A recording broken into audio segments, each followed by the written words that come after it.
नमस्कार साथियों, आपके अपने YouTube चैनल AB97 क्लासेस में आपका हार्दिक स्वागत, हार्दिक अभिनंदन है।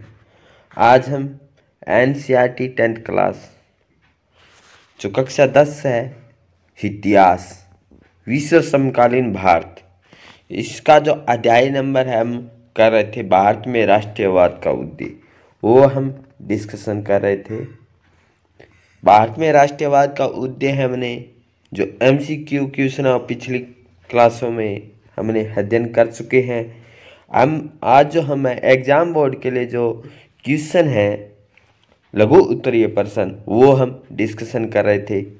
जो साथी इस चैनल पे पहली बार आए हैं तो इस चैनल को सब्सक्राइब ज़रूर करें और हम लगातार जो हमारे इस सेशन में है डेली हम एग्ज़ाम बोर्ड के लिए जो है इम्पोर्टेंट क्वेश्चन है वो हम डिस्कशन करते हैं। इसलिए जो हमारा जो क्लास का जो नोटिफिकेशन है वो आपके पास पहुंचे, इसलिए इस चैनल को ज़्यादा से ज़्यादा सब्सक्राइब, शेयर, लाइक, शेयर और कमेंट सेशन में ज़रूर करें।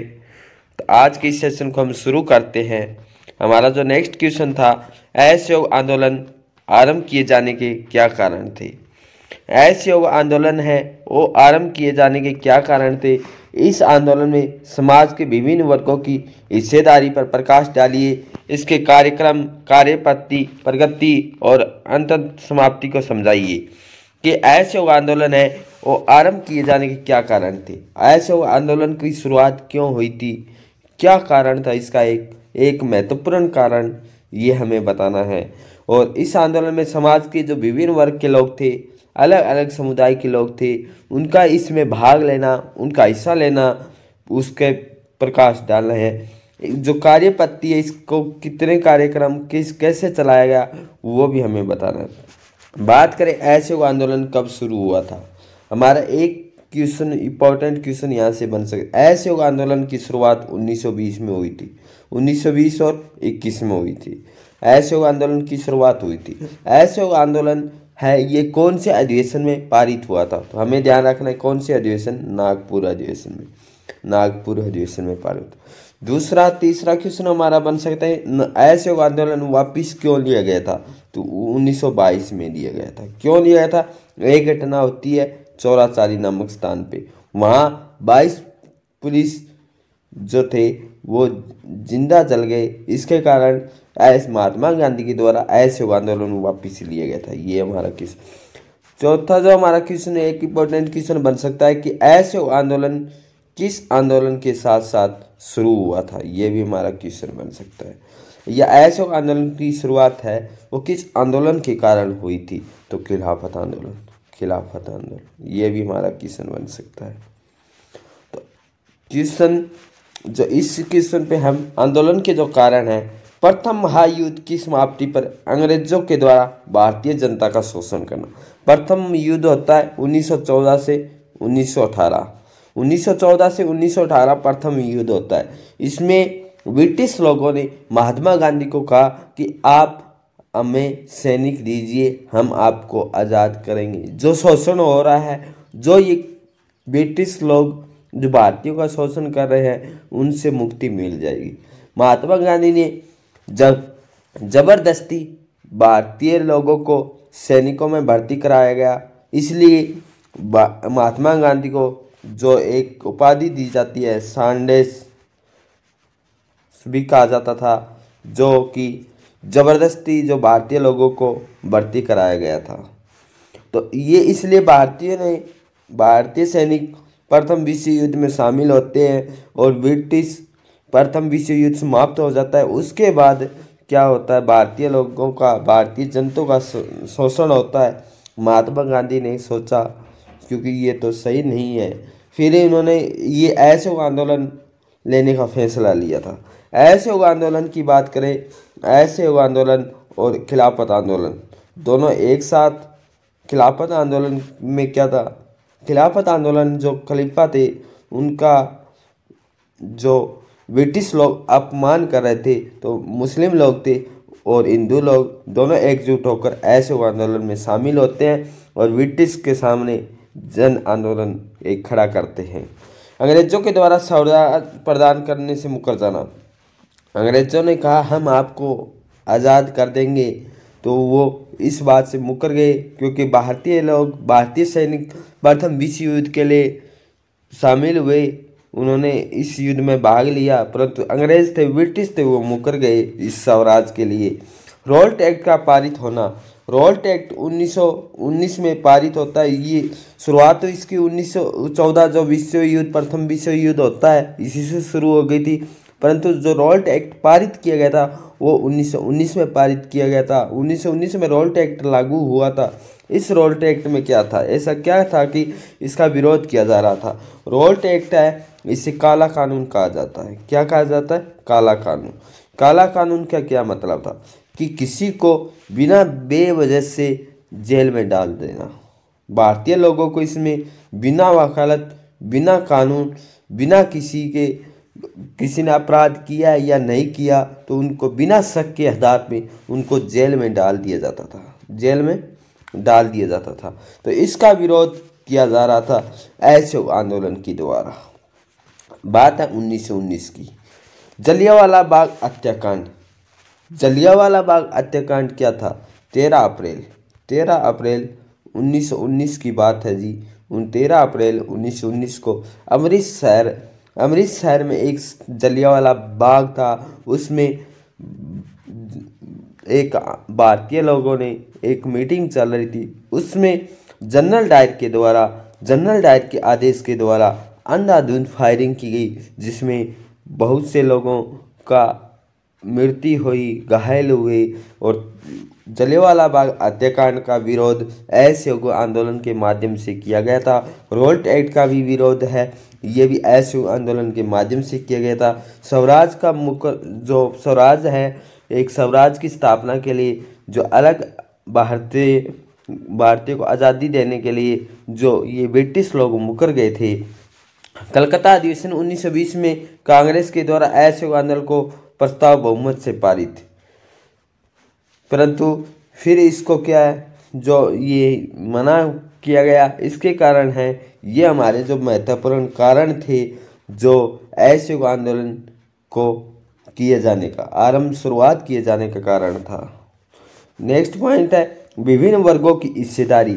अलग अलग समुदाय थे, उनकी क्या हिस्सेदारी थी इसमें। असहयोग आंदोलन शहरों में आंदोलन हुआ था, ग्रामीण इलाकों में भी असहयोग आंदोलन है। इसका विद्रोह किया गया कि शहरों के साथ साथ ग्रामीण लोगों ने भी भाग लिया असहयोग आंदोलन का।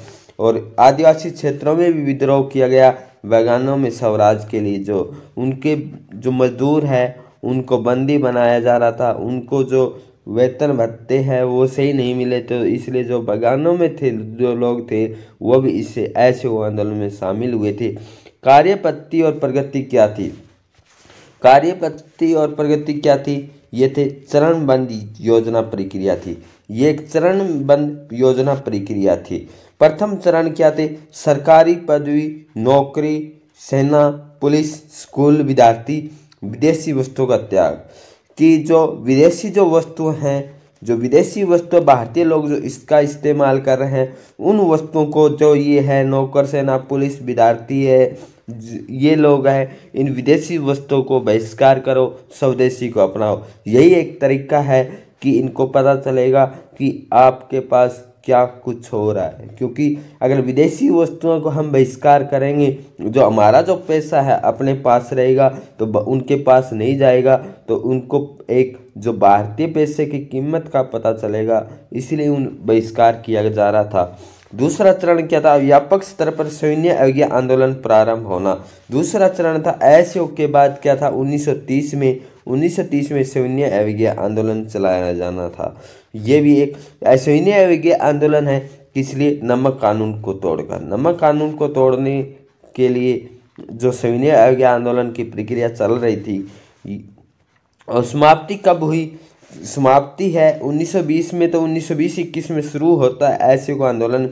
समाप्ति होती है गांधी जी के द्वारा चौराचारी में हुई इस घटना के फलस्वरूप आंदोलन वापस ले लिया गया था। क्योंकि ये जो अहिंसा के बल पर महात्मा गांधी के द्वारा जो कार्यक्रम चलाए जा रहे थे, परंतु अहिंसा से ये थोड़ा सा दूर हट रहा था, तो महात्मा गांधी ने सोचा ये तो गलत है, इसलिए असहयोग आंदोलन वापस लिया गया। क्यों लिया गया? क्योंकि चौराचारी घटना जहाँ पुलिस चौकी थी वहाँ पुलिस चौकी को जलाया गया था आंदोलनकारियों के द्वारा, इसलिए महात्मा गांधी के द्वारा 1922 में असहयोग आंदोलन वापस लेना पड़ा था। ये हमारे इम्पोर्टेंट क्वेश्चन थे। क्या क्वेश्चन था हमारा? असहयोग आंदोलन किए जाने के कारण इस आंदोलन में समाज के विभिन्न वर्ग और कार्यपद्धति और समाप्ति कैसी हुई थी। हमने डिस्कशन किया था कि असहयोग आंदोलन आरंभ किए जाने के कारण पड़ा और विभिन्न वर्गों की हिस्सेदारी हुई, हमने डिस्कशन की। कार्यपद्धति जो कैसे हुआ और समाप्ति, ये हमने डिस्कशन की। एग्जाम बोर्ड के लिए इंपॉर्टेंट क्वेश्चन है, वेरी मोस्ट इम्पोर्टेंट। साथ में एग्जाम कॉम्पिटिशन में भी बार बार ये क्वेश्चन पूछा जाता है। तो जो साथी इस चैनल पे पहली बार आए हैं तो इस चैनल को सब्सक्राइब जरूर करें, लाइक शेयर कमेंट सेशन भी जरूर करें। क्लास के शेयर एक लाइक आपका नेक्स्ट वीडियो के लिए मोटिवेशन के लिए प्रेरित करता है, इसलिए ज़्यादा से ज़्यादा इस वीडियो को लाइक शेयर कमेंट जरूर करें। नेक्स्ट क्वेश्चन है हमारा कि खिलाफत आंदोलन को प्रारंभ करने के मुख्य कारण कौन से थे। खिलाफत आंदोलन को प्रारंभ करने के मुख्य कारण कौन से थे? हमने देखा कि असहयोग आंदोलन है, असहयोग आंदोलन 1920 में होता है, असहयोग आंदोलन 1920 में होता है। इसके आरंभ करने के मुख्य कारण हमने डिस्कशन किए थे, असहयोग आंदोलन के डिस्कशन किए थे। तो यही हमें खिलाफत आंदोलन है, इसको शुरू करने के क्या कारण थे, ये भी हमें डिस्कशन करने हैं। ये भारतीय राष्ट्रीय आंदोलन में इसका क्या योगदान था? भारतीय राष्ट्रीय आंदोलन भारत को एक राष्ट्र राज्य के बनाने के रूप में इस आंदोलन खिलाफत आंदोलन का क्या महत्वपूर्ण भूमिका थी? वेरी मोस्ट इम्पोर्टेंट क्वेश्चन हम कह सकते हैं इसको कि तुर्की साम्राज्य है खलीफा। तुर्की साम्राज्य में उनका एक गुरु खलीफा है। अंग्रेजों के द्वारा अपमान, किसका अपमान किया जाता है? खलीफा का अपमान किसके द्वारा किया जाता है? अंग्रेजों के द्वारा। और लखनऊ समझौता होता है। लखनऊ समझौता कब होता है? 1916। लखनऊ समझौता से दो क्वेश्चन हमारे इंपॉर्टेंट क्वेश्चन बन सकते हैं। कांग्रेस में दो दल थे, कितने दल थे? दो, गरम दल और नरम दल। जी क्या है? गरम दल और नरम दल। इनका विभाजन होता है 1907 में। 1907 में दोनों भाई है, ये दो खेमे में थे, दोनों भाई अलग अलग फंट गए। तो कारण 1907 में गरम दल और नरम दल दो विभाजन हुआ। फिर क्या हुआ? 1916 का दौर आता है। 1916 का दौर लखनऊ समझौता होता है। इस लखनऊ समझौते में इन दोनों भाइयों को वापस मिला लिया जाता है। वापस मिला लिया जाता है कि पूछा जाता है कि कांग्रेस का विभाजन दो दलों में हुआ था, कब हुआ था? तो कहेंगे कब हुआ था जी? कब हुआ? ये कहेंगे 1907 में हुआ था। दोनों भाइयों का मिलन कब हुआ? 1916 में हुआ था। गरम दल और नरम दल का कब हुआ? लखनऊ समझौते में हुआ था। ये भी हमारा यहाँ से क्वेश्चन बन सकता है। तो यहाँ कह रहे हैं कि तुर्की साम्राज्य के जो खलीफा है उनका अपमान, उनकी बेइज्जती है, किसके द्वारा की जा रही थी? अंग्रेजों के द्वारा की जा रही थी। कब की बात है? 1900 जो ये खलीफा है, फिर इसके कारण क्या है? ये अपमान किया जा रहा था, इसीलिए इस खिलाफत आंदोलन का आरंभ होता है। लखनऊ समझौता होता है 1916 में। कांग्रेस के साथ मुस्लिम लीग का समझौता होता है। कांग्रेस के साथ मुस्लिम लीग का समझौता 1916 में कहाँ होता है? लखनऊ में होता है। लखनऊ में होता है। और असहयोग आंदोलन कांग्रेस के द्वारा आरंभ होना, असहयोग आंदोलन है कांग्रेस के द्वारा आरंभ होना कब होता है? 1920-21 में होता है। मुसलमानों को मिलाकर खिलाफत आंदोलन के साथ करना। खिलाफत आंदोलन कब शुरू होता है? 1919 में होता है। ये एक महत्वपूर्ण कारण था। क्या कारण था? एक बार दोबारा रिवीजन कर लेते हैं कि खिलाफत आंदोलन का आरंभ करने का मुख्य कारण क्या था? खलीफा का अपमान करना अंग्रेजों के द्वारा। 1916 में कांग्रेस के साथ मुस्लिम लीग का समझौता होता है, लखनऊ में होता है। असहयोग आंदोलन कांग्रेस के द्वारा आरंभ करना 1920 में, और मुस्लिम लीग के साथ मिलकर खिलाफत आंदोलन का साथ करना, ये भी एक कारण। हिंदू और मुस्लिम में एकता का बीजारोपण क्या था? ये भी एक महत्वपूर्ण कारण था, क्योंकि उधर क्या है? मुस्लिम लोगों का अपमान किया जा रहा था, उनके जो गुरु है धार्मिक खलीफा, उसका अपमान किया जा रहा था। और इधर भारतीय लोगों के द्वारा जो प्रथम विश्व युद्ध थे उसमें कहा कि आप हमें सैनिक दीजिए, हम आपको स्वतंत्र कर देंगे। तो ब्रिटिश लोग मुकर गए थे। इसलिए महात्मा गांधी के द्वारा एक विचार आया कि हिंदू और मुस्लिम हैं, हिंदू और मुस्लिम को इकट्ठा करना एक कारण है। उधर से तो खलीफा आंदोलन चल रहा था, खलीफा आंदोलन में महात्मा गांधी ने सोचा इन दोनों को मिलाकर, हिंदू और मुस्लिम को मिलाकर हम इन दोनों में एक बड़ा आंदोलन खड़ा कर सकते हैं और इस आंदोलन के द्वारा जो भारतीय लोगों की जो ताकत है वो ब्रिटिश लोगों को पता चल सकती है। इसलिए हिंदू और मुस्लिम दोनों ने मिलकर ये इनके द्वारा मिलकर क्या चलाया गया था, ऐसे आंदोलन और खिलाफत आंदोलन चलाया गया था। राष्ट्रीय आंदोलन को बल मिला, क्योंकि खिलाफत आंदोलन को शुरू करने से क्या एक राष्ट्रीय आंदोलन को बल मिला। ये हमने डिस्कस किया कि जो मुस्लिम है, हिंदू लोग हैं, ये दोनों एक साथ हुए, तो इसलिए क्या ये आंदोलन एक बहुत बड़ा बना, एक जन आंदोलन बना और इससे ब्रिटिश लोगों को भारतीय लोगों की जो ताकत है उसका पता चला।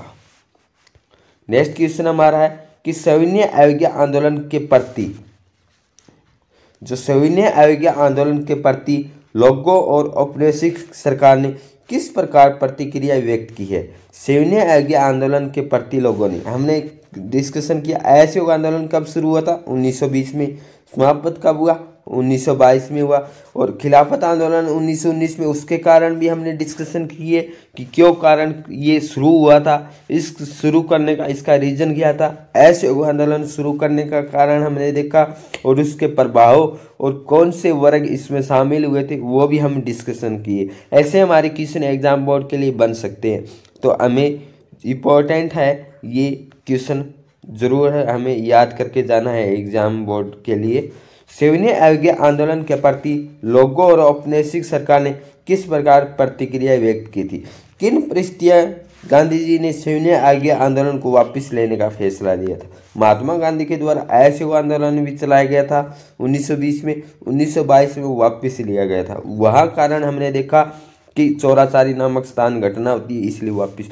सविनय अवज्ञा आंदोलन 1930 में शुरू होता है, इसको वापस क्यों लिया जाएगा ये भी हम डिस्कशन करेंगे। लोगों ने सरकारी कानूनों को भंग करना शुरू कर दिया, लोगों ने सरकारी जो कानून थे उनको रद्द करना शुरू कर दिया।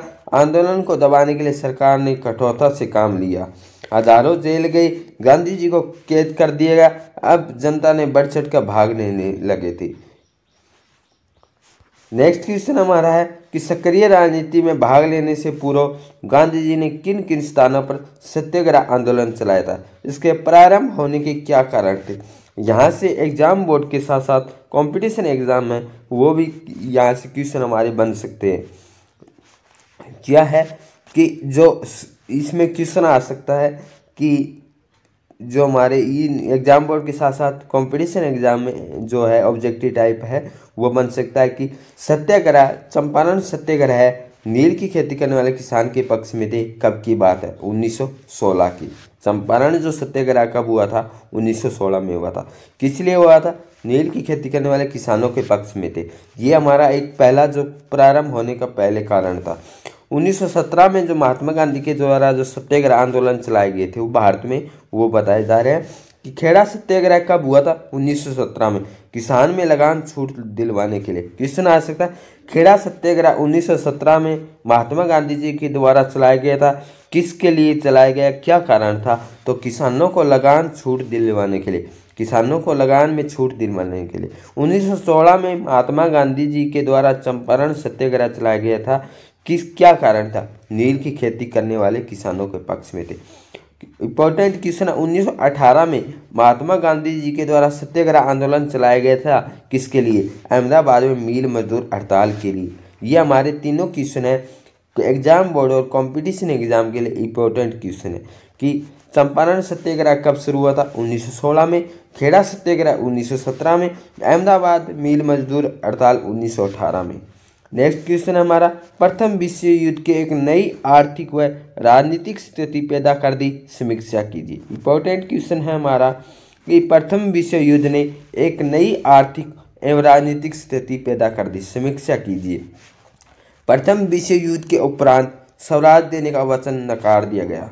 कि प्रथम विश्व युद्ध होता है, हमने पीछे भी क्वेश्चन में डिस्कशन किया था कि प्रथम विश्व युद्ध 1914 से 1918 4 साल ये युद्ध चलता है। इस युद्ध में ब्रिटिश लोगों ने महात्मा गांधी को ये कहा गया कि हमें आप सैनिक दीजिए, हम आपको एक स्वराज की स्थापना कराएंगे, अलग स्वतंत्र आपको कर देंगे। परंतु विश्व युद्ध होता है 1918 में। इस विश्व युद्ध के बाद क्या हुआ, ब्रिटिश लोग थे इस बात स्वराज को देने से मुकर गए थे और एक नई आर्थिक राजनीतिक स्थिति है वो पैदा कर दी थी। आर्थिक स्थिति दयनीय, बेरोजगारी, बेकारी को उससे मजदूर, सेलबकर आदि सहित ग्रसित थे। युद्ध ने राष्ट्रीय भाव के जागृत किए। जो युद्ध था इसने जो राष्ट्रीय है उसके भाव को राष्ट्र के लिए एक प्रेरित किया। इस युद्ध ने कि लोग दमनकारी सरकारों के विरुद्ध एकजुट हुए। जो दमनकारी सरकारें थी जो शोषण कर रहे थे उनके लिए लोग एकजुट हुए थे। नेक्स्ट क्वेश्चन है, गांधी जी ने नमक यात्रा के कारणों से उल्लेखनीय थे। समीक्षा कीजिए कि सविनय अवज्ञा आंदोलन की सीमाएं क्या थी। इंपॉर्टेंट क्वेश्चन हमारा है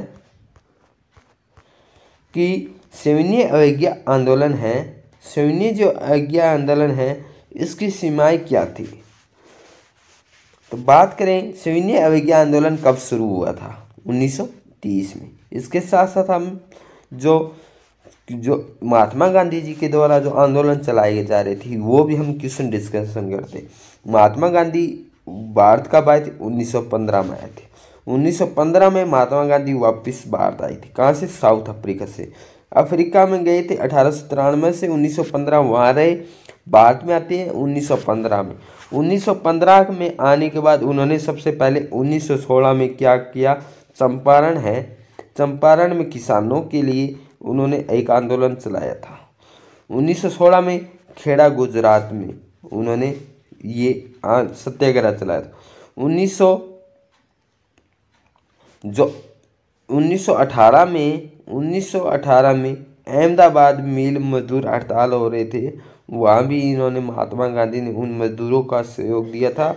1918 के बाद 1919 का दौर हमने देखा कि खलीफा आंदोलन चलता है 1919 में। वह आंदोलन 1920 में असहयोग आंदोलन चलाया जाता है। असहयोग आंदोलन 1922 में, असहयोग आंदोलन 1920 के बाद महात्मा गांधी के द्वारा 1930 में सविनय अवज्ञा आंदोलन शुरू किया जाता है। तो इसके जो सीमाएं क्या थी कि दमन, नमक कर ब्रिटिश सरकार का सबसे जो दमनात्मक पहलू बताया गया है। नमक कर है ब्रिटिश सरकार का सबसे जो दमनात्मक पहलू बताया गया। ये जो हमारी क्लास है एग्ज़ाम कंपटीशन के साथ साथ जो हमारे आगामी जो कंपटीशन एग्ज़ाम है उनके लिए भी बेहतरीन क्लास रहने वाली है। तो गांधी जी के द्वारा विश्वस्त वॉलेंटियर के साथ नमक यात्रा शुरू की गई थी। कितने वॉलेंटियर थे ये भी हमारे क्वेश्चन बन सकते हैं, 72 थे। कितने किलोमीटर यात्रा की थी ये भी हमें ध्यान रखना। कितने दिन हैं वो हमें ये भी डिस्कशन करेंगे। राष्ट्रीय आंदोलन से आम आदमी के मुकदमे को जोड़ना, कानून का उल्लंघन, प्रदर्शन और विदेशी चीज़ों का बहिष्कार करना, शराबों की दुकानों पर पिकेटिंग करना। सभी लोग स्वराज की अमूर्त अवधारणा से प्रभावित नहीं थे। समाज में सभी वर्गों ने बढ़ चढ़कर हिस्सा नहीं लिया। समाज के एक वर्ग के दूसरे तरफ से संस्कृत थे। तो आज हमने जो आज के इस सेशन में जो इम्पोर्टेंट क्वेश्चन थे एग्ज़ाम बोर्ड और कंपटीशन एग्ज़ाम के लिए वो हमने डिस्कशन किए हैं। जो साथी इस चैनल पे पहली बार आए हैं तो इस चैनल को सब्सक्राइब ज़रूर करें। लाइक, शेयर, कमेंट सेक्शन में भी ज़रूर बताएं कि क्लास कैसे रही, क्योंकि ये हमारी जो क्लासें हैं एग्ज़ाम बोर्ड के साथ साथ जो कंपटीशन एग्ज़ाम है जैसे हरियाणा और अदर स्टेट एग्ज़ाम है उनके लिए भी ये क्वेश्चन हमारे बन सकते हैं यहाँ से। तो आज के इस सेशन को हम यहीं विराम करते हैं। मिलते हैं नए जो हमारा नेक्स्ट क्वेश्चन होगा इसके साथ। और thank you all of you. जय हिंद, जय भारत।